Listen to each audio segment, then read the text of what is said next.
Siguro, salamat muna tayo dahil hanggang ngayon, pinakilala pa rin sa ibang bahay na tayo. Yes po, we're very much honored po. Of course, to everyone who was very instrumental for the film Hello Love. Maraming salamat po, most especially to Guillermo Mendoza Foundation for still recognizing the film. Actually, minsan iniisip ko pa rin, and every time I go to bed, am I really part of the highest grossing Filipino film of all time? And still, di pa rin ako makapaniwala because how many lifetimes ba pwedeng magkaroon ng chance maging part ka ng isang momentous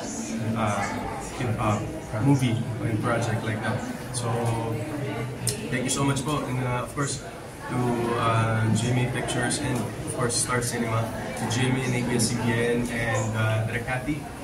And sa lahat po ng bumubuo ng pelikula to, I'm very honored for this and I'm sharing this award with you guys.